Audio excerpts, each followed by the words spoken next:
Hi, this is Danny Doyle. Sorry if my voice sounds a little bit off. I have been extraordinarily sick for the last 3.5 days, just sort of a walking corpse. I don't actually normally get sick.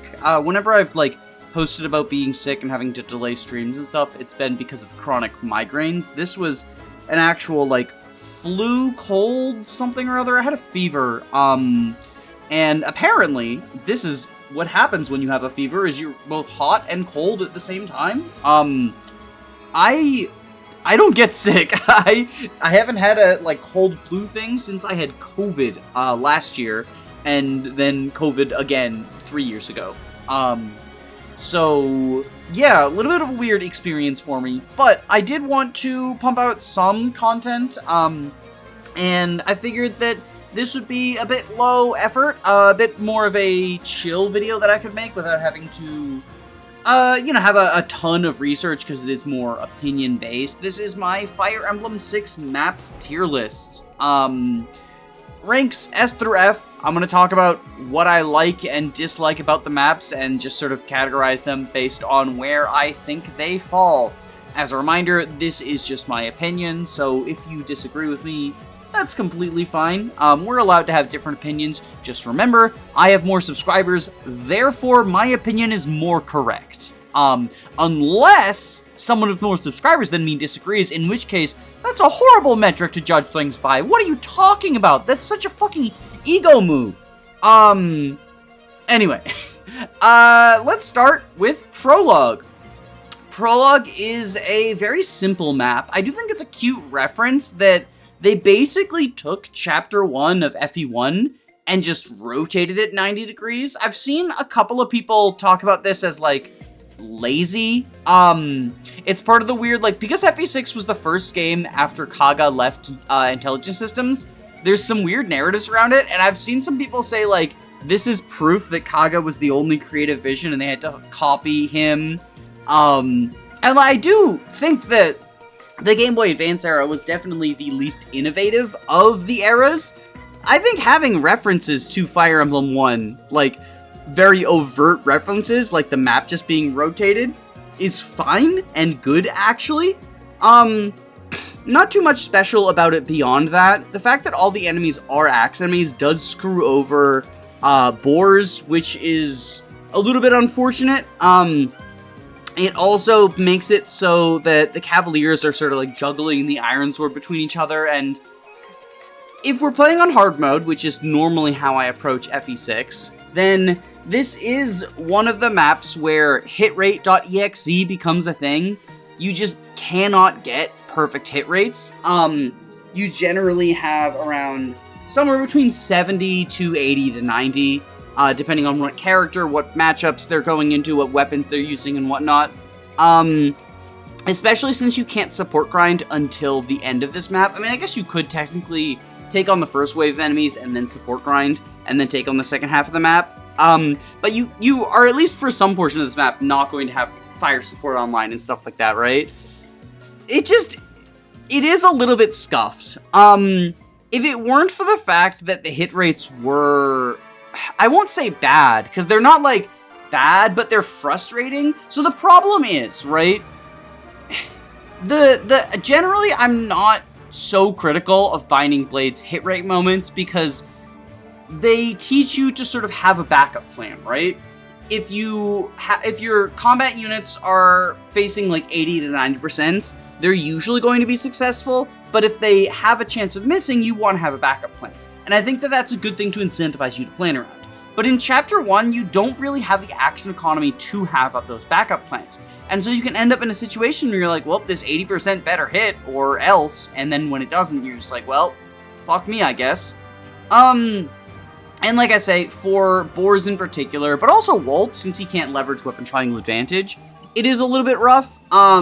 God forbid if you played FE7 and FE8 first and you decided you wanted to jab spam. I guess this map does teach you jab spam is bad, but it's a lesson a lot of people don't internalize. I don't think it teaches it super well, though. I think the hit rates bring it down from B rank to C rank. I think this is a C rank map. There's not too much wrong with it that isn't wrong with the rest of the early game of the Binding Blade, just those frustrating hit rates and the lack of backup options. Which is also an issue that Chapter 2 runs into, but Chapter 2 does have a pretty interesting set piece in Deke and the Axe Bros and Sheeta showing up. I said Sheeta. Shanna, not Sheeta. Sheeta is the... Dad, now I'm the ripoff who's stealing from Fire Emblem 1. But the Mercenary Squad showing up, right? I think that's kind of interesting. The intent sort of feels like you're supposed to be dealing with one choke point, like on the left with Roy's group, who are dealing with everyone who's, especially if you don't rescue out Marcus, you're trying to take the fort back from the red units, whereas on the right-hand side, the mercenaries are holding out from the other red units. I think that's kind of cool. There are now also lance enemies. It's not all axe enemies, so there's people for your axe and lance units to take advantage of. This can be where you start training up Shanna. This can be where you start training Marcus's axe rank. So whereas Chapter 1 kind of feels reactive, and the Christmas Cavs end up getting trained in Chapter 1 just because somebody needs to take kills and they can use swords. Whereas here you can sort of make decisions, set up kills for the weaker units, or in Marcus's case, like, let him take kills in order to build up double axe rank. And I think that's pretty cool. I like the sort of divided nature of things. You can cheese it a little bit by rescue dropping Marcus onto the fort and letting him sort of delete people so that Roy's group can catch up to Deke's group earlier, but in the beginning, like, on a first playthrough, and even, I would say, probably before, like, someone tells you, hey, have Boris rescue Marcus, like, that's a counterintuitive thing, right? I feel like, at least for me, maybe I'm stupid, but for me, I had to have someone tell me about that strategy before I was like, oh yeah, I guess I can do that, and sort of trivialize the two fronts thing. But the two fronts thing is cool. I think this is an A-tier map. This is one of my favorite early game maps. Which isn't something I can say for Chapter 3. Chapter 3 is a frustrating map to me. It just feels like way too drawn out. In a couple of different ways. The first couple of turns are really nice. You feel under pressure. The deployment slots are hilarious with Merlinus on the front lines. But it feels like you're under pressure with the enemies able to reach your units, and you want to delete as many of them as you can before the first enemy phase, and sort of shuffling around your units to only have the strongest ones in enemy range is really nice. Sorry about that. There's going to be some rough cuts to get around my coughing. But yeah, the big issue that I have with Chapter 3 is after the initial turns, things really slow down. You gotta send some people up north to Lou's village to sort of recruit him, and whoever you send up there is probably going to be out of commission for the rest of the map, but because there are enemies in the way, and also the reinforcement cabs might loop around back to there, you can't just send, like, boars or whatever and ignore him. So you generally have to have, like, a couple of units, 1 or 2 units, just not participate in the rest of the map, which feels bad. But everyone else is going through a really windy hallway that can end up getting choked by the reinforcement cavaliers. Multiple waves of reinforcement cavaliers will show up, and I find that unless you can frontline with, like, Marcus and kill them, although he could potentially get overwhelmed as well, depending on how his HP is looking at that point, but I find that they can really slow things down, just like clogging that hallway and making it really difficult to make progress while they keep spawning and keep clogging things. And then, once you get to the end of that winding hallway, you also have to send a couple of people to escort Chad to the treasure room to get the treasure while fighting the boss on the throne, while Cavaliers keep showing up, and it's just really obnoxious. Yeah, just really obnoxious. Sort of like a prelude to what Chapter 8 is going to start throwing at you. I'm gonna put this in the D tier. I really don't like Chapter 3. It's definitely not the worst map in the game, because it's not a Gaiden map, but it's a rough one. Chapter 4, on the other hand, I feel like this map has a pretty negative reputation, because the nomads are very frustrating to kill, they're very threatening. Cavaliers are very threatening, and a lot of people will point out, like, oh, well, Roy's Rapier doesn't do effective damage to the Nomads, but it is accurate against them.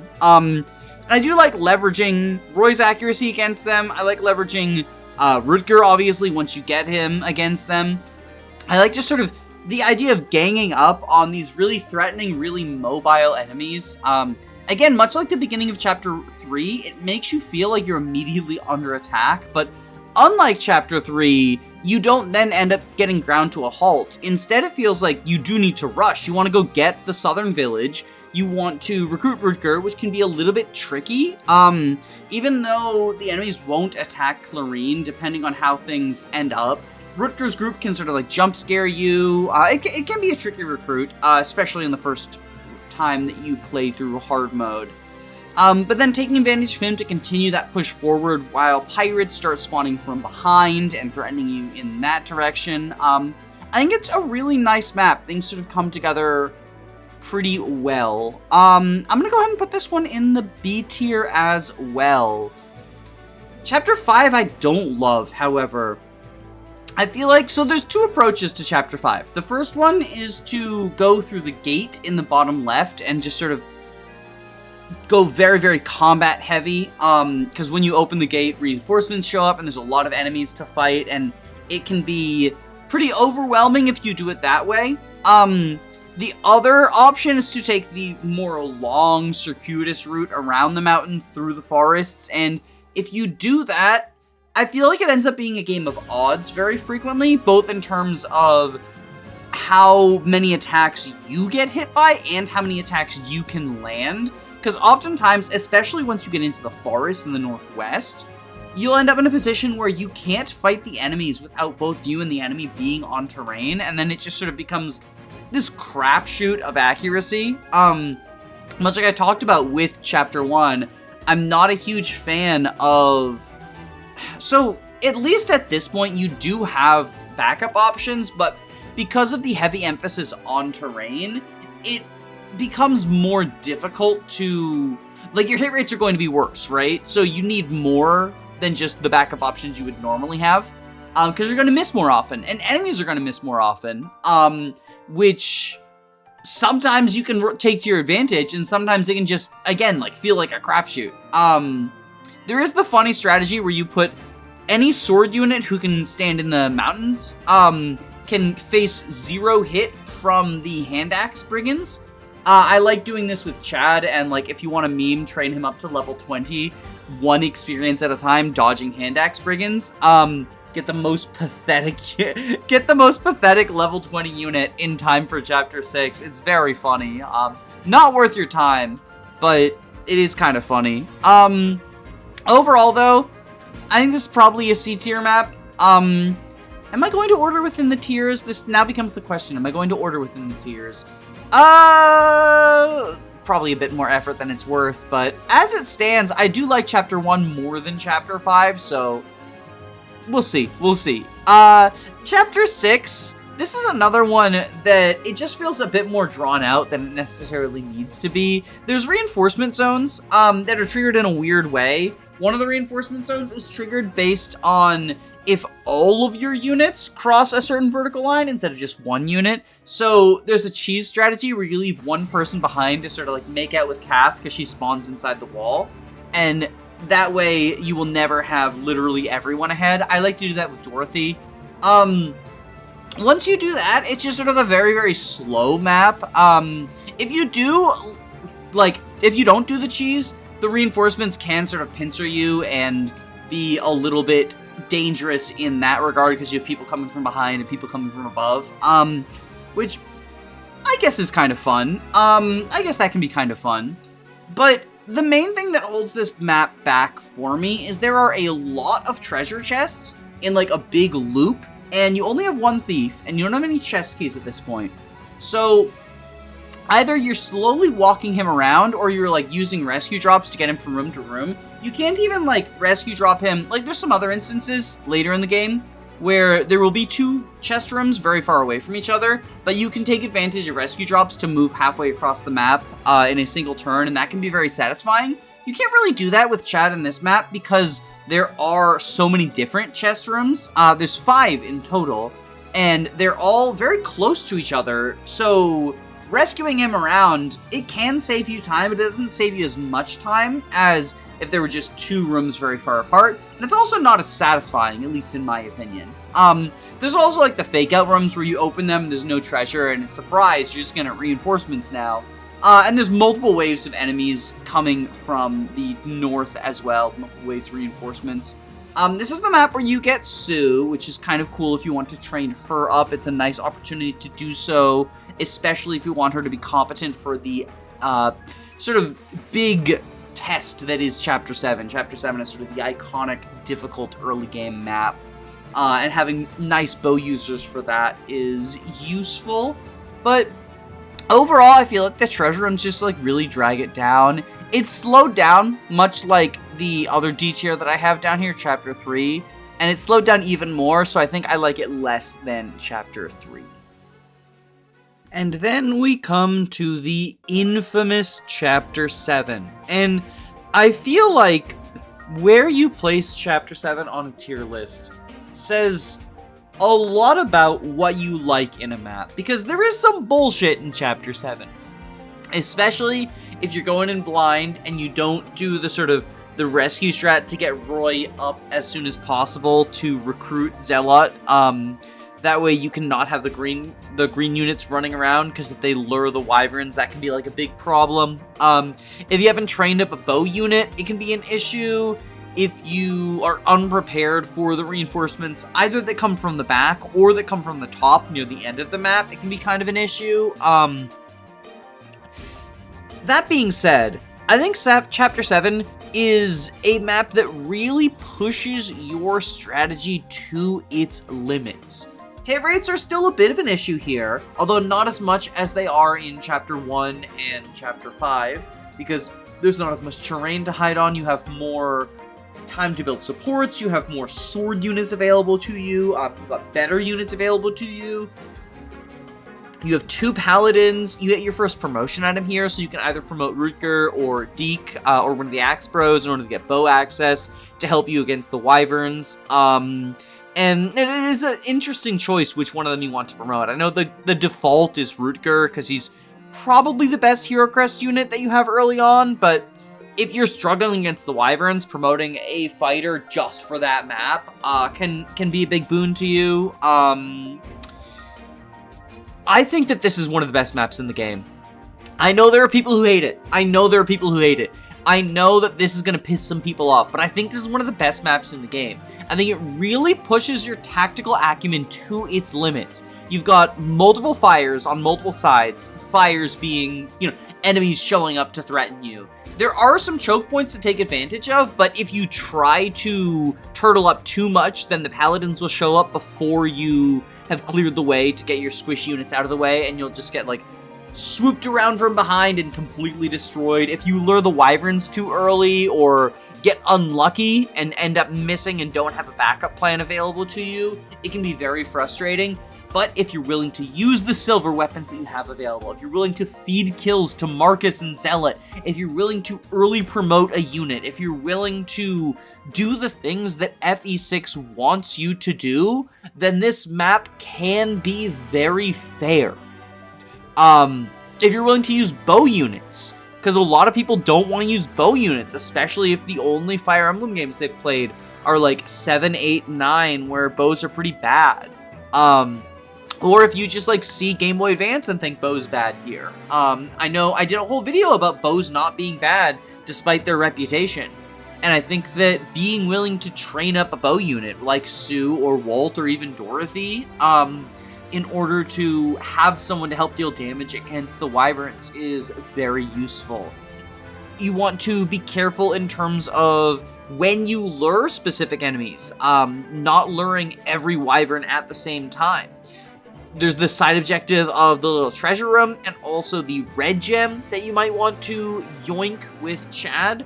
The villages can technically be seen as side objectives, although once you clear the map, there's not really any threat to them like brigands, so the only reason you would want to rush them is to get the Hero Crest early. I guess maybe some other items you might want to get early, but the Hero Crest is the big one, because promoting mid-map to power up whoever you've chosen to power up can be a huge boon to your army. I fucking love Chapter 7. It's hard as balls, but I think it's fair.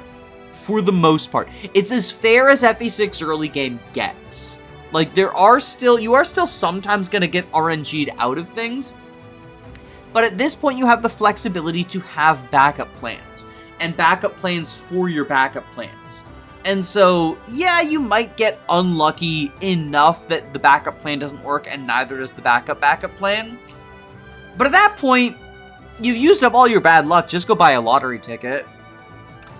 And then, right after one of my favorite maps in the game, comes one of my least favorite. Chapter 8 is everything that I said about Chapter 3, where you just are walking for a long time down a really windy hallway, but extended even further, because it's even windier, it's even longer, there's even less enemy population. At least in Chapter 3, you're slowed down by the enemies clogging the way, right?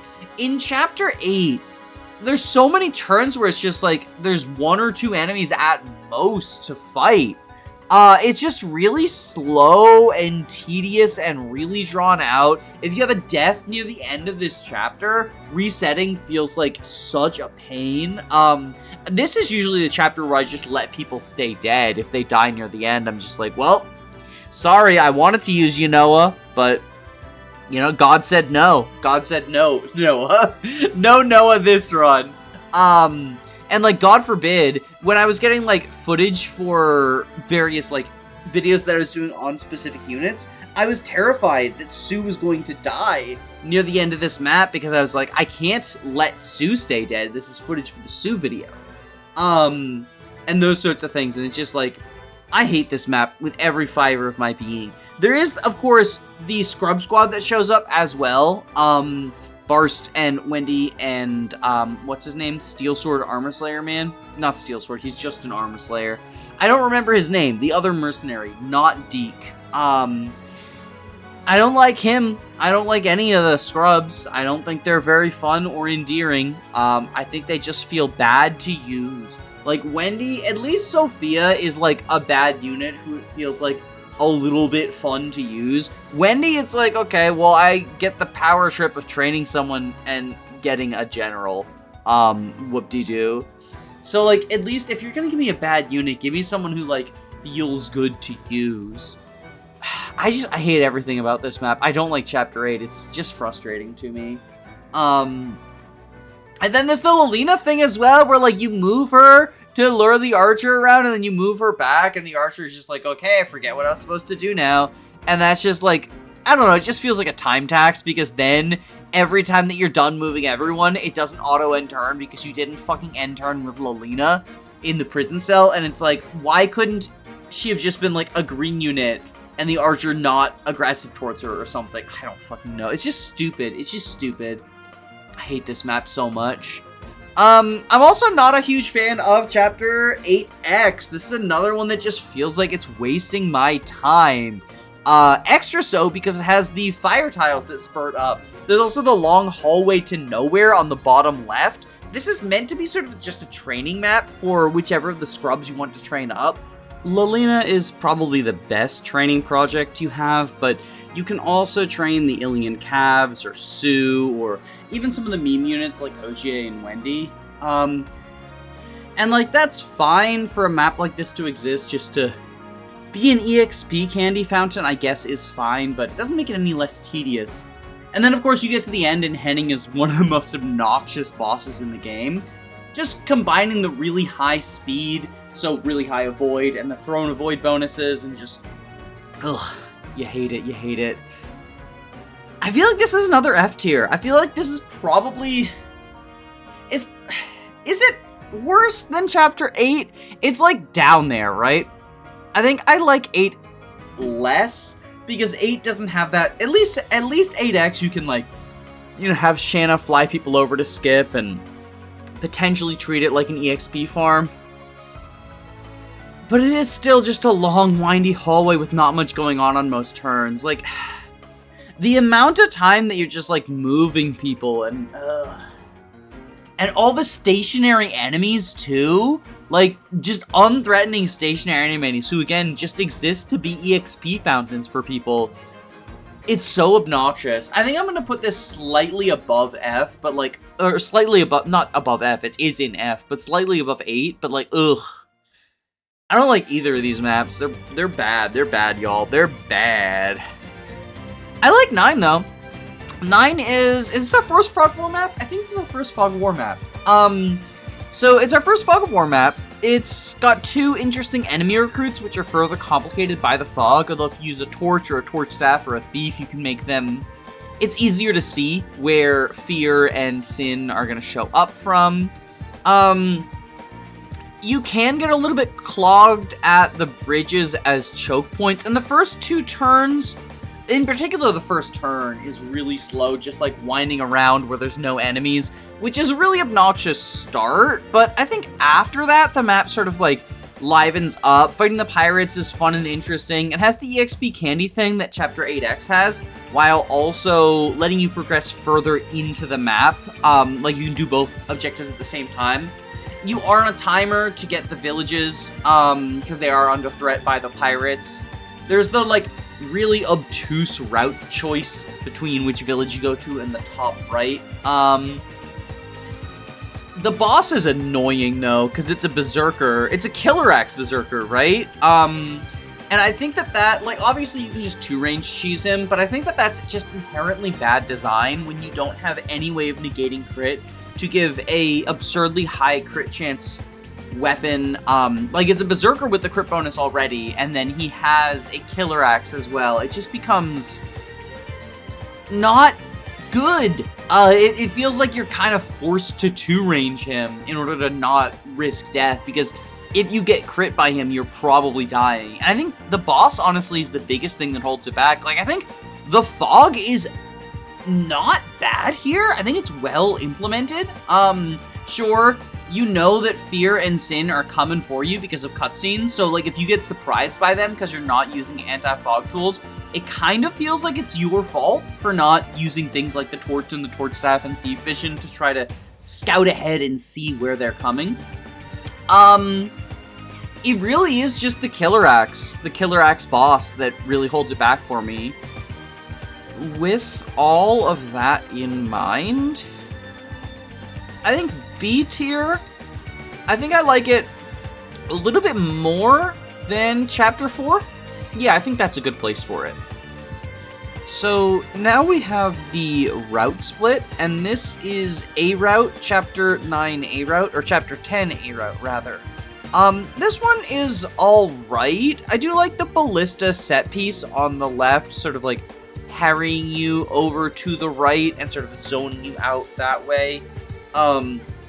You, much like with some other maps I've mentioned, start really under threat initially. It feels like you are under attack. There's a couple of bridges that you can try to use as choke points while the mercenaries and fighters swarm you. I think there's a killing edge mercenary that can be particularly frustrating, although one thing that I really like is that Barth is able to sort of lure that mercenary over to the side and tank the mercenary plus the ballista, and that's pretty cool. Beyond that, I feel like this map just doesn't have much going on. Even though the ballista set piece is, like, it initially is eye-catching, I don't know, it feels... For some reason, it doesn't feel like it adds that much to me. So, the other chapters that I feel like don't have much going on are, like, in the B and C tier. I think top of C tier is probably where I would put this. It's just sort of, it's alright, you know? It's just sort of there. Meanwhile, in Chapter 9 B route, we have the big multi-house village thing. You have to do this map whether you go A route or B route, but it's kind of varied in the way you approach it, and the order that you face it in. So for B route, it's Chapter 9, and I think this is the worst version of the map. There's something about the way the houses and walls are laid out that just doesn't quite jive with me, and I can't really put my finger on why. It feels a little bit more claustrophobic and not in a good way. So it's still a really good map. There's a large number of side objectives. You want to get Klein's group and Tate's group and all of the villages before the brigands show up. This one adds the additional side objective of Gonzalez, because you recruit Gonzalez and Geese in chapter 9A, but in 10A, but in 10B, Gonzalez shows up like to harass these houses. And you gotta send Lalina up to recruit him, while also having Chlorine recruit Klein, and then Klein recruit Tate, or Shanna recruit Tate after you have Klein recruitment. There's a couple of different ways to approach Tate, but overall, I feel like you still get the really cool, like, it's hectic, there's a bunch of different things going on, and you want to divide your army up and tackle all of them at once feeling. But maybe this is me being unfair, just because it feels inferior to the A route version of the map. I feel like it only reaches A route. It's one of the better maps in the game. But the A route version of the map is just better. It stretches your forces thin, has you divide and conquer for the various side objectives. I like flying people over the walls for those top villages, while also having a very movement-intensive but time-intensive bottom objective, getting to Klein on time, and then getting Klein up to Tate on time, so that his archers won't die, and also her Pegasuses won't, like, suicide into your units or the enemies once they're green. I don't know, I just really like this map. It's got so much going on, and it's very movement intensive, but you do finally get your dancer. And maybe that's the other thing, is that in B Route's version, you don't have a dancer, which I think not having a dancer for a really movement intensive map feels bad, because there's a significantly more limited flexibility in what you can do with your actions. Like, one of my favorite things is to use Shanna to drop people over the wall, like by using you rescue someone and stand next to the wall. Shanna take drops and then moves and gets danced, so she can take drop someone else to bring multiple people over the wall in one turn. It's just quite peak, Your Honor. It's just quite peak. But yeah, it's good. I really like this map. Top marks. So the other B route map is the Ballista variant, right? Like, you've got the Houses variant and the Ballista variant. But this one, the Ballista's in the center, so it covers the majority of the map, because it's a long Ballista. And it's just annoying to work around. Geese shows up. More importantly than Geese showing up, you do get, what's his fuck? Barcher the Bold! It's Barcher the Bold! I don't think he calls himself Barcher the Bold in 6, though, only in 7. I fucking love that nickname, though. It's so based. But he can break your Brave Axe, which is really annoying. Like, he can wear down your Brave Axe, whereas in A route, you generally get the full Brave Axe because Geets is a little scrub. I don't like this map. I feel like I'm just too zoned out by the Ballista, and it's really annoying, especially with frailer units. This is where you first get Elfin, and it doesn't feel like a great map for making use of your Dancer, just because of how frail he is and how much of the map is zoned out by the Ballista. Yeah, I don't love it. I don't really love it. I think this is, like, probably here, in between Chapter 3 and Chapter 6, yeah. It's annoying. It's just annoying to me. The Ballista doesn't really feel like it adds much, it just slows you down. Speaking of, I have mixed feelings about Chapter 12. Because on the one hand, it is really interesting that they designed a map that is meant for 2-range units' time to shine. It's a really good map for mages and archers, because there are the murder hallways, or the murder halluses if you're a Thracia fan, where there's a bunch of archers lined up and you're like, have to go single file and get pelted by them. But a lot of the archers have longbows, so in particular it's really good for your archers themselves to be able to counter with longbow. I don't know though. Sometimes it just feels like you end up in traffic jams at the end of that first hallway, and that can be a little bit annoying. At the same time, this is also the map where you can choose to, like, so you can recruit Kath here, and you can choose to have her be your only thief, and you have to do, like, a frantic rescue chain to get her back to the other treasure room, before, I mean, 1, before the Gaiden requirement runs out, but 2, before, this is a map with some very scary late turn reinforcements who really frighten you into finishing the map quickly. This is also where you face your first Manakete, and you have a Wormslayer for fighting him, and you have Durandal for fighting him, and you have mages for fighting him, so you have tools to take him on. You even get a mage on this map. I think it's I think it's a really nice, like, introduction to Manakates. There's parts of this map that I don't like. The sleep staff is kind of annoying, but, like, it's just a restore check. Status in Game Boy Advance is generally not a good mechanic, in my opinion. It's just like, hey, do you have restore staff? And if you do, hello, yes, good. And if you don't, like, get fucked, I guess. But dividing your army is always kind of interesting, because you do kind of have to make 2 smaller squads and sort of... It's where it's beneficial to have multiple healers trained up and multiple, like, cavalry and mages and whatever other, like, good classes you want. Yeah, and the more I talk about it, the more I like this map. It's got some good elements, it's got some bad elements. I think near the bottom of B tier, probably. I like that you're on a timer, and not just for the Gaiden. Like, the scary reinforcements are really nice. Yeah, it's pretty cool. It's a pretty cool map, and it gives unconventional unit type a time to shine.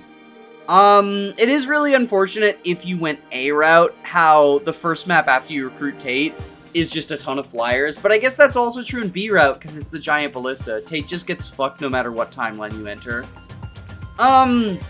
It's like the most nothing map ever. It's just obnoxious. There's a huge deploy cut. Like, you don't get to deploy as many people as you normally would, and you want to deploy at least 1 thief because there's a lot of treasure chests, and some of the treasure's, like, bad, but you do get a couple of gems, and you want to steal stuff off of the other thieves.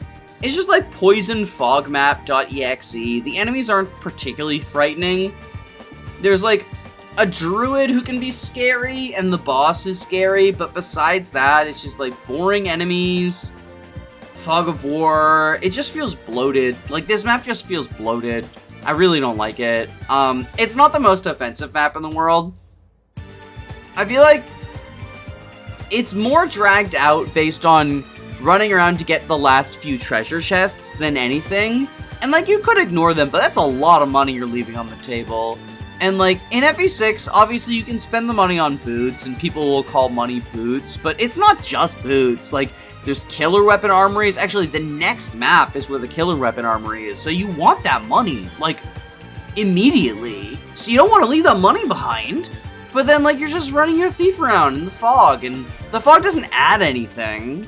The poison doesn't add anything. Yeah, this map sucks. This map is awful. Yeah, I don't like this map. I don't like this map at all. Next is the Twin Bridges map, and this is another really good one, I think. You're encouraged to split your army, although you don't need to. You can just tackle one or the other bridge, which is usually the easier way to approach things, because you can just, like, loop back around to the village or the shops, depending on which one you want to go to. The early recruit Percival isn't worth it. He doesn't get his hard mode bonuses, and he's not useful in the desert or the water map anyway, so I don't think it's a huge deal to get him early, which I guess would be the major reason for going the north route. I like going north just because you can take it slower and train people up. You get Milady on this map, and she's a good unit to feed experience into. There's some ballistas to keep your flyers in check, but they're not so threatening as to, like, completely zone you out. You can pretty easily get to them, remove the archers from them, and push your way forward past them after killing them, or take them for yourself to fight against the enemy wyverns, because there are a good deal of enemy wyverns here. For the first time since Chapter 7, I think, there's a good deal of enemy wyverns. Yeah, they don't show up until now. I do like how they can sort of zone you out based on the fact that they can fly and a lot of units can't, and that can be a little bit scary. And of course, there's the killer weapon shop and waves of cavaliers from behind. So if you don't have the strongest army, sort of pushing forward and trying to avoid having to fight the cavaliers in the rear is nice. On the other hand, you can slow down and sort of train on the cavaliers. You kind of get to choose the pace you take the map at. And this is another one where Narshan is there and then runs away. You get Zephiel, who's there and runs away as well. So that's kind of cool. Your first gameplay introduction to Zephiel. I think it's not the best map. I think maybe like bottom of A tier. There's not really anything to complain about in it. It's just a good, solid map. Like, it doesn't reach the heights of Chapter 7 and Chapter 10. Or, no, that's 11. Yeah, that's 11A. For some reason, I always forget that 9 is 9. I think 9 is 8. I get these numbers mixed up. It's so bad. But yeah, it's solid. It's solid. I know there's Arcadia Defenders out there, but this map is a piece of fucking garbage. I'm sorry. It really is. Any one of the annoying elements would be enough to drag it down. But to have together a combination of Fog of War, but Fog of War that has long-range wyverns in it who will be outside of your vision even when using tools like Torch and Thief and whatnot. They're 2-move wyverns, so they start moving before you can see them moving. Your movement is also severely limited, both for infantry and cavalry. It's only your flyers, which you have 3 of at most at this time, who are not limited. And your mages. Your mages are also not limited. You get a weak unit and a mediocre unit who's on a horse, so who's severely slowed down by the desert. And you have to keep that weak unit, Sophia, alive while getting targeted by status stabs. And there's random desert items with no indication of where the desert items are. But the most important desert items are in the opposite corners from each other, far off the beaten path. That being the warp and the warp staff and the silver card. Are on the opposite sides from each other, far off the beaten path. It's just god-awful. It's just god-awful. I hate this map so much. I think this is the worst map we've covered so far. It's not the worst one in the game, but just all of the elements combine. And then it's got another really annoying boss. Like, it's not as bad as Henning, just because you will have stronger units by then, but it's still pretty awful.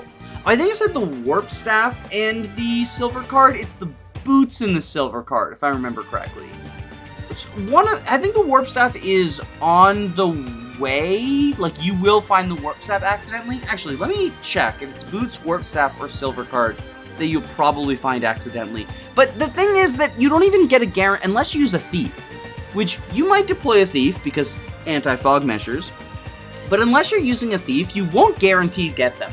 The 1 out of 11 chance when you stand on the correct tile is what makes these desert items so obnoxious. Not only are they not marked, so you have to pull up a map online if you don't want to miss them, but also, if you're using flyers, you either have to use the manipulation glitch, which I don't think you should be assumed to know how to do, or you have to just reroll until you get it correctly. And both of those are bad options. Okay, I did look it up. The top left is the silver card, the bottom right is the warp staff. You'll get the boots, theoretically, along the way. 1 out of 11 chance every time you get there. I usually get the boots just by accident without looking for them. And of course, if you deploy a thief and the thief, runs there. But some of these items are so out of the way. And then combine all of that with the fact that you're on a turn timer as well. Not a particularly strict one, but it is a turn timer to get the Gaiden, and the Gaiden's required for the true ending. It's just an obnoxious map. I think that it is possible to make good desert maps, but I think that, and this does have, the ingredients for it, because a large portion of the map does not have desert terrain, and that's good, because it means that you're not slowed down on that portion of the map, but you start in the middle of the desert, so you start slowed down. And combine that with, the status stabs, status staff spam in Fog of War? Give me a fucking break! This map is awful. But if you slog through it, you unlock an even worse experience, sinking platforms to waste your goddamn time. The idea, I think, is supposed to be to encourage you to rush down those platforms before they sink, but unless you go, like, LTC pace, you're going to be stuck waiting at that final one for a long-ass time, because the cycle to have the final platform rise back up to let you back onto the central platform is so goddamn late. I think it's like turn 50 or something ridiculous. I timed it out once, but I forget what specific turn it is. But it's just end turn, end turn, end turn, end turn. Just waiting. If you are rushing as well, you have to contend with 2 bolting mages who are kind of obnoxious to measure the ranges of because they're both stationary. And they're incredibly threatening. If you take it too slow, the water sinks and you end up in a narrow corridor or just not able to move at all. Or you rely on flyers to ferry everyone over, which is also how you can potentially get to that central platform, is ferrying over with your flyers, or I guess if you trained a berserker, they can water walk, because the pirates and berserkers can water walk in that water, but it slows them down more than regular water, I believe. I might be wrong about that. Either way, it's awful. I really don't like this map. I don't think that's a controversial take, though. I don't think I have to get into why I don't like this map. It's so bad. This one's alright. The Percival map. It's the Percival map where Fog got captured and you gotta, like, loop around. It feels like you need to rush initially to get to the Himern village, and that's pretty cool. I like when there's time pressure. Not in the same way that this, like... The thing is, like, I know the people who defend, because I've seen some people defend this map, right? The water map. I'm back on the water map bullshit. The defense is like, oh, well, you're just supposed to rush it. But even if you rush it, you're waiting around. It's so bad. Whereas, like, here, you rush for the side objective. It's pretty cool and epic. Or you can fly over the mountain and just, like, trivialize most of the map. This is another, like, Lilina Recruits a Brigand map, the second episode of Lilina Recruits Brigands. This makes her a Shida archetype because she's the female lord's love interest who recruits brigands. Shut the fuck up. But this map's alright. It's pretty cool. There's more wyverns, and once again, much like in the bridge map, they start in an area that is intraversable and sort of zone you out that way, and you have to have them come to you, and then you get to punch back and counterattack them. Recruiting Percival is also kind of neat. You have to have your bard go and talk to him. He's aggressive. It's a cool map. Doesn't really stand out too much, but it's kind of cool. I think here is probably a good place for it. Probably here. Yeah, that's good. Chapter 16. So Chapter 16 seems really cool, right? I like a lot of Chapter 16. I feel like if we get a Binding Blade remake that adds either turn wheel or save points, Chapter 16 would be one of the best maps in the game. My biggest issue with Chapter 16 is it is too long. It is an incredibly long map, and Binding Blade is a game that doesn't really have a resource for when things go long late into a long map. And some of these other maps that I really enjoy can be long, like 7 and 11, and 12 is a fairly long map. But this is probably the longest enjoyable map in the game. Because every turn it feels like there's something going on, whether it be dealing with the bolting on the right-hand side, recruiting Hugh, recruiting Kath, recruiting Zeus, looping around to get both treasure rooms at the same time. It's an advantageous map for 2 thieves. The thing is, I feel like this is a map where if you get super deep into the map and either get unlucky or make a mistake and someone dies, God forbid it be Roy who dies, it's really punishing to reset deep into a Chapter 16 playthrough. And, like, yeah, you can just Iron Man through it, especially if it's the death of someone who's, like, not the primary unit on your team. But, like, it still feels bad. I don't love that aspect to it. But other than that, there's a ton of side objectives. Douglas is annoying, but manageable. And he can be kind of an effective, like, threat. Sort of like the Nemesis from Resident Evil 2. Just, like, constantly chasing you, and he's not invincible like the Nemesis, but you have to keep him alive. He can be obnoxious, especially in the beginning if his AI, like, goes the wrong way down the branch that you don't want him to go. But I think he's mostly fine. You can also do funny stuff and trap him in the treasure room with Larum, because he won't attack Larum and Elfin. So you can, like, make them into a door and just lock him in gay baby jail. That's kind of fun. But yeah, it's a pretty good map. I think if it had a turn wheel or save point system, it would be S tier. But as it stands, I'm gonna go with, like, here. Just because I really don't like resetting deep into the map. But other than that, like, you've got multiple siege tomes that can be fun to deal with. Like, figure out how to best effectively, like, especially with the Purge guy, lure him down to attack right next to the wall so then you can have a bow unit snipe him. Figuring out how to harangue Douglas. Again, it can be annoying, but it can be fun depending on your team makeup and how much you understand the AI. And, like, trying to rush through and get Roy to all of the different side objectives, especially if you're having Roy, like, talk to Hugh and then rescue him back down and loop around to talk to Kath, and it can be fun. I like it. It's a good map. There's a lot going on, and it's generally enjoyable. It's just long. I don't like Arrows of Light. There's a pattern with the Gaiden maps you might have noticed by now. I don't like most of the Gaiden maps. I know. They have their defenders. Every map in this game has its defenders, right? But I don't like this map. I don't like it. I think it's stinky. The Arrows of Light, there is, like, a pattern. I don't have to fucking look it up online, though, right? It often feels random and punishing and annoying. And even without the Arrows of Light, there's siege tomes that you can't reach because they're in areas that I guess you would have to longbow to get to them. There's status stabs, which is the worst mechanic in Game Boy Advance because it's just a restore stab check. Like, it's not interesting, it's just annoying. And this was in the wrong place. I don't know why the tier list put it in the wrong place in order, but it's supposed to be there. Yeah, I don't like this map. I don't like this map at all. If you're not warp skipping it, it's also just, like, an annoying, very loopy hallway. It's more loopy than it looks like. You have to go, like, up and then down and then up and then to the side to the center.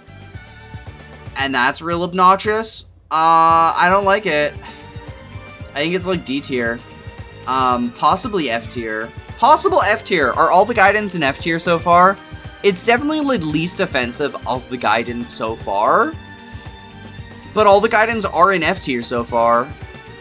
Why break with tradition? Why break with tradition? Yeah, I think it goes there. Now we have the Ilya Sakai split, and we're starting with Sakai. I don't like the route split maps either. As we get later into the Binding Blade, I like the maps less. So this first one is a Fog of War map with ballistas and a really tight turn limit time village to get to in the top right, although I believe it's just like an Eclipse Tome, so who fucking cares? Yeah, it's the second Eclipse Tome, because you get 2 Eclipses if you go Sakai route, but, like, who cares? It would be nice to get a second Eclipse on Ilya because of walls, but, yeah, this map's just kind of, like, annoying. Ballistas and Fog of War is not a good combination, because you can get pelted from outside of your vision range and have no idea what's going on. I don't like it. I don't like it at all. I'm gonna put it in the bottom of D tier, simply because, like, even though it's annoying and obnoxious, we've seen the depths to which this game can plummet, right? This map, this is such a fucking nothing burger of a map. So you've got 2 options to approach this map. This is the first Ilya map.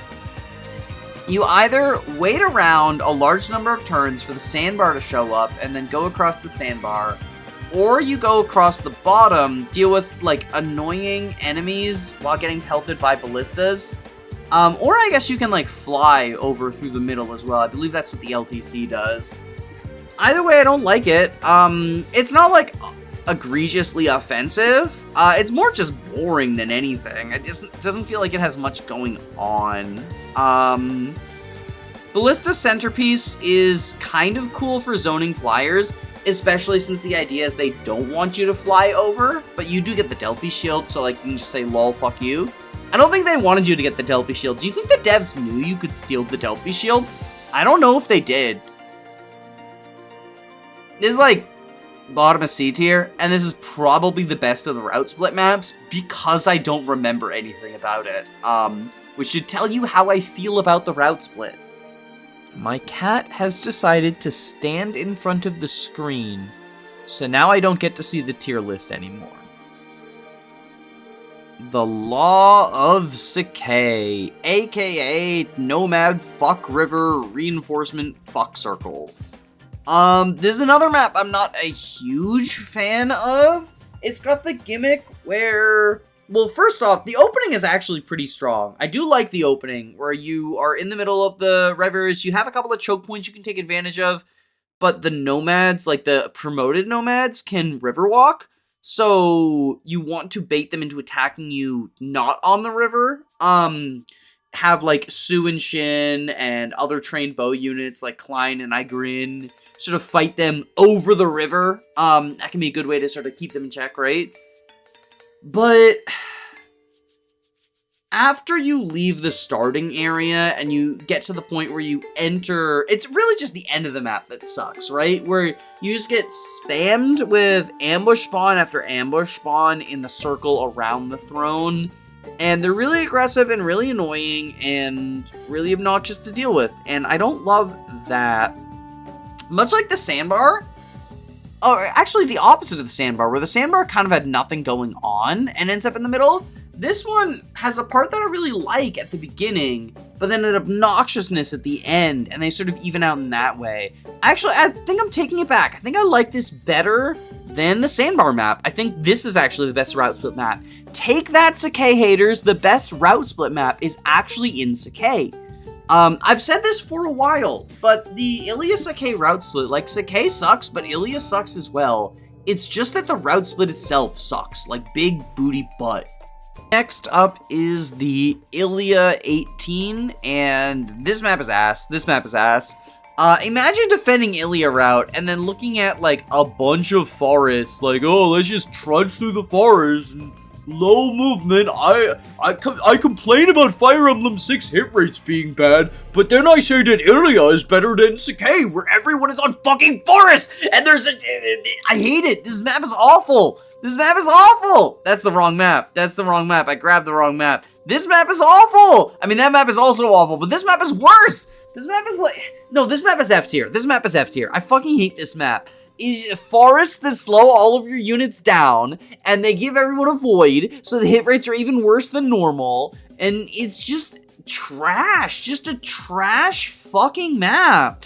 Absolute trash. It's not as bad as, like, these Gaiden maps, but, like, holy shit, this map is awful. This map is so bad. I hate it. This map's also kind of annoying, but it's mostly annoying just because of the reinforcements in the city who show up from the houses.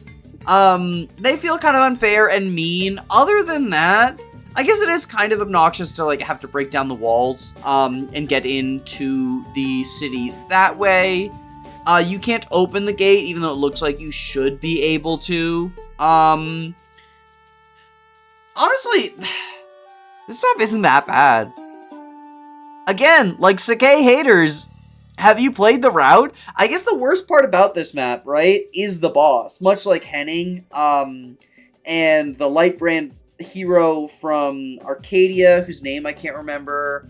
We'll just call him Carl. He's Carl now. That's his name. This is Gel or Kel, the light brand sword master, and he is the dodgiest boss in the game. You're not going to have good hit rates against him. And that's really the obnoxious part about it, is that he sucks as a boss. Like, there's no defending him. You can at the very least fight him at 2 range, and he can't crit you because of the way that the light brand works, but like, that's not a defense. It makes him a little bit less terrible than if he could just crit you at 1 range, but fighting him at 2 range, you still got thrown healing and thrown avoid and bad hit rates and obnoxiousness, and it's probably even worse because unless you're using an anima mage, you're not going to be able to leverage triangle against him either. But if the boss is the only bad part about the map, like, I'm sorry, bosses in FE6 in general suck so much. Yes, this is the worst boss in FE6, but like, are there any bosses that are good in this game?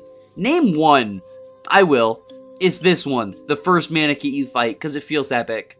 Other than that, they're all bad, even Zephiel.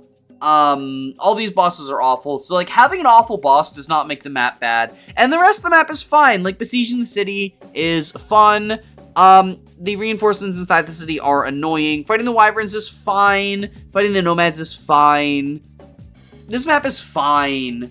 I feel like the boss probably drags it down to the bottom of B tier, but it is just kind of unmemorable outside of that. It's a cool set piece. You're sieging a city. How often do you do that in Fire Emblem? Not often. Especially not in Game Boy Advance. Usually you're defending the city. Like, that's what happens in Thracia.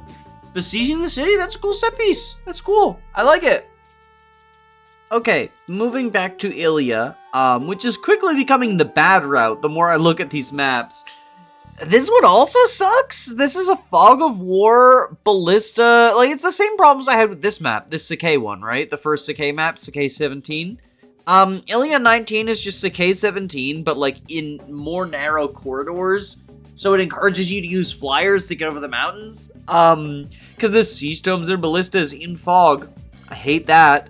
It does have one of the few non-obnoxious bosses in the game, because it's a flyer, so she doesn't get the throne bonuses. So that's kind of cool. I guess, like, to contrast with Gel, the worst boss in the game, you have, like, the weakest boss in the game, but it's fine, whatever, I don't really... It doesn't help, it still sucks, like, it's still a shitty fucking map. Yeah, I don't like this map either. It's, like, the same problems as this one, but easier boss, and it doesn't have that, like, time crunch village, so I guess it's a little bit better.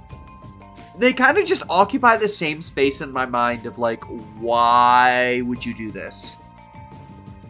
And this is another Fog of War Ballistas map. God, why does the fucking route split love Fog of War Ballistas?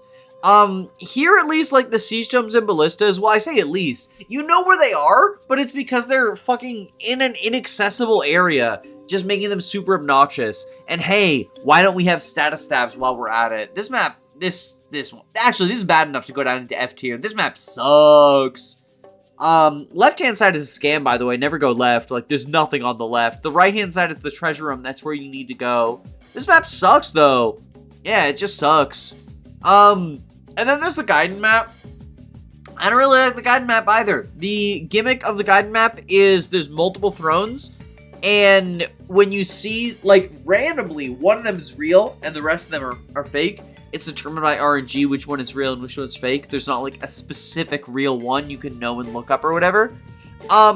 So if you seize the wrong throne, you just get a bunch of enemies that spawn around you, which I think is stupid bullshit. Because Roy is an incredibly weak unit, and he is now, like, just stuck there surrounded by enemies and probably going to die if you don't just rescue him out with someone. I don't know, I think it's dumb, I don't like it. At the very least, the beginning of the map is interesting. You have to split your units into 4 different small groups that each are going to be taking on a different group of enemies. There's some wyverns that come at you over the river. I think that's cool. The start of the map is cool, but the gimmick is so obnoxious it drags it down for me. Obviously you can get around the gimmick by save stating, but I think that's a cheater answer. I'm not going to account for save stating. Like, no. It's probably, like, here? Yeah, I think that's where it goes. It's so stupid. I don't like it. It's so bad. I hate the fucking multiple thrones thing. It's just obnoxious. This map, this is the finale of the Ilia side. It's the Ilia Palace, and it's another map with, you've got siege domes, or not siege domes, ballistas on, like, either side, harrying you. A lot of, like, surprisingly strong enemies. I don't know if it's just me, but I really struggle on this map. I feel like there's, like, a spike in enemy quality going into this map, and I don't really know why. It can be kind of interesting to fight in the center room, especially if you, like, send a little bit of a sub-squad over to the right to take out the ballistas on the right-hand side. Yeah, it's an okay final map to the stretch. Is this... I guess it's kind of like, what if Battle of Bulger was a little bit less exciting, but didn't have as terrible of a boss?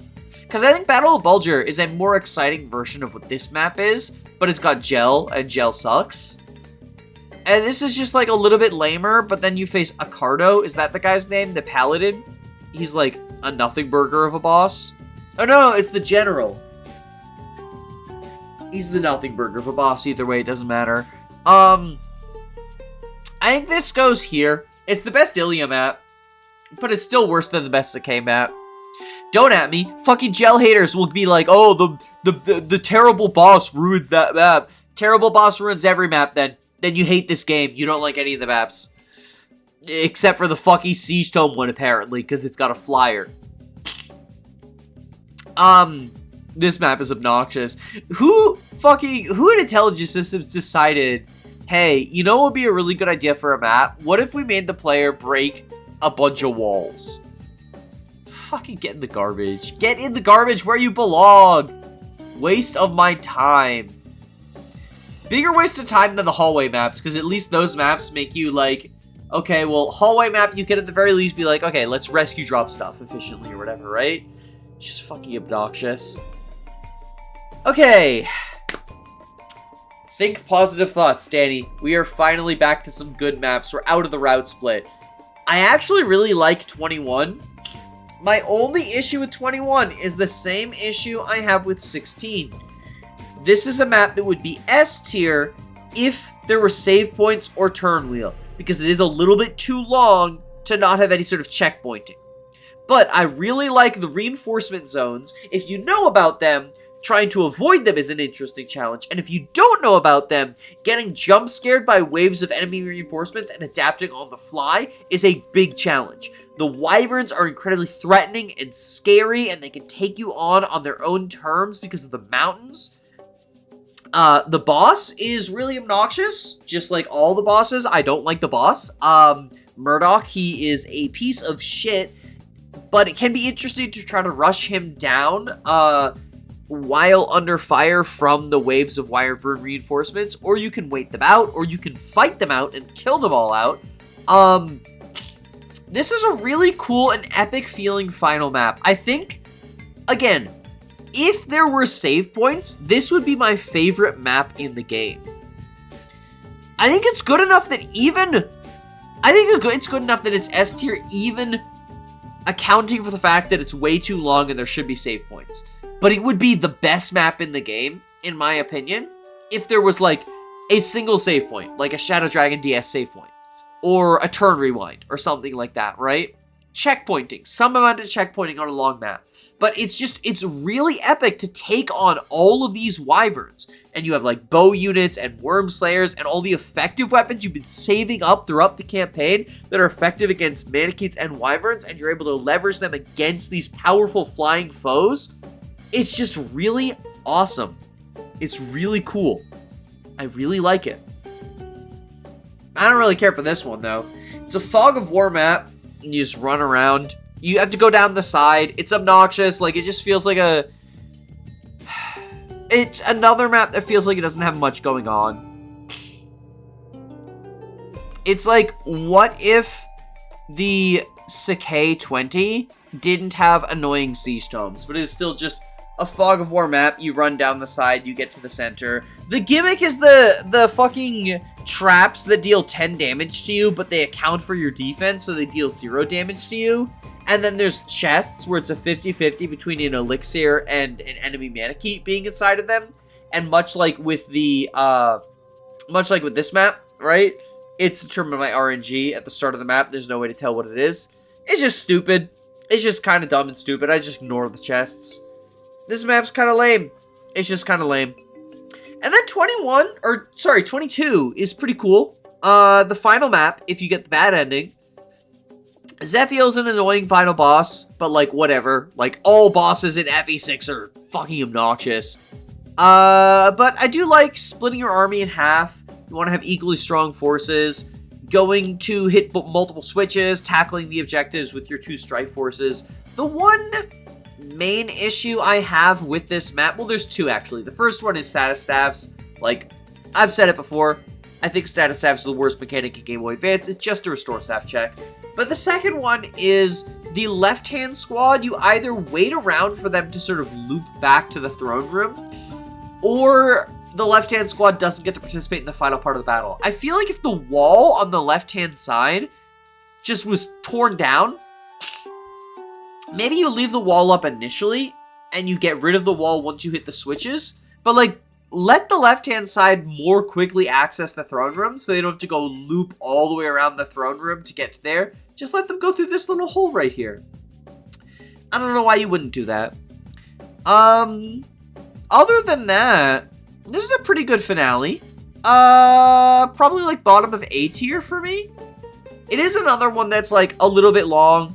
I think in a modern game, checkpointing after you hit the 2 switches would be really nice, but you know, it's still fine. And then the Ghost of Burn, it feels like a second lamer but still cool version of 21. Like, it's another big battle. You deploy a bunch of people. It is kind of like the finale.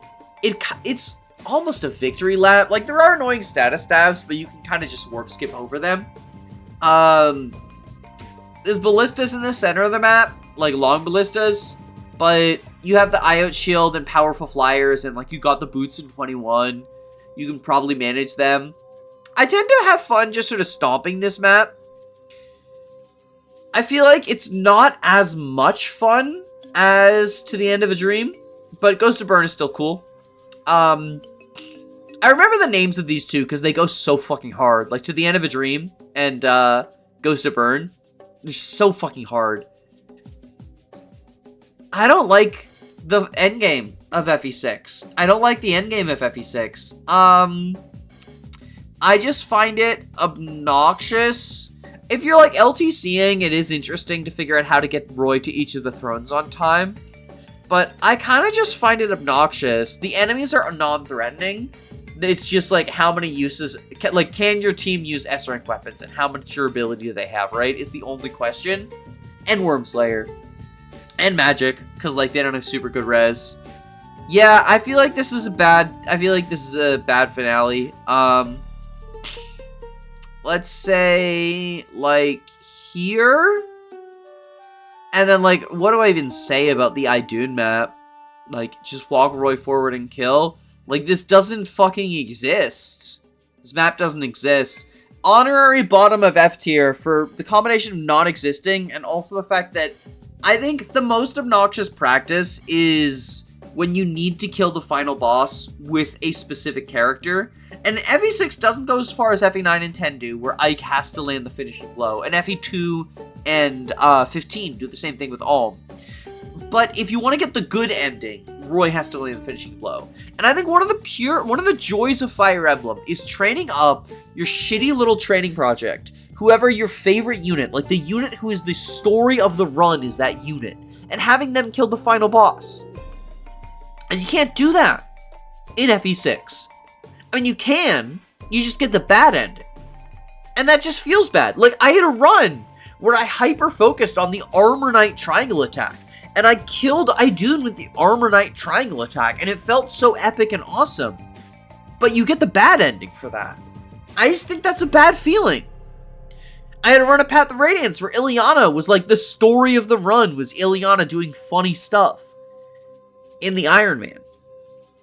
And then I couldn't kill Ashnard with her, because she's just not allowed to. Nope, sorry, Ike's too special. Fuck you. Well, no, fuck you, FE6 and FE9. Fuck you. Thank you to my patrons, Eris, Michael Kraus, Len, Gameboo, Karosa, Fyrant, Smaz Ruby, Floho Gamer, Robin D, Lizard Bongwater, Johnny Petronal, Myron McLean, Calamity Callie, Thaythom, Andu, Reflect, YLO1, Jamie Collins, Mean Jojo, Thick Molder, Arvis, Tailored Muffin, George Grenville the 7th PM, Floahay, Adele, Gabe the Green, Controlled Aegis, Roman Kormanczyk, Nick Nack Hammersmack, SUP, Caius Cole, Bell Wenska, Dysyke, Ginger, Root Beer Pants, Queen Eliza, Aerith Emblem, and especially my Jagans, Justin Robinson, Joshua Ross, Christopher Bueno, Lilzabeth, Autumn Kelsey, and Julia Kyoto. I especially appreciate it at a time like this where the output is slower than usual. Don't worry, I will get back to regular business soon. As always, like, comment, subscribe, all the YouTube things, and stay safe, gamers. Bye-bye.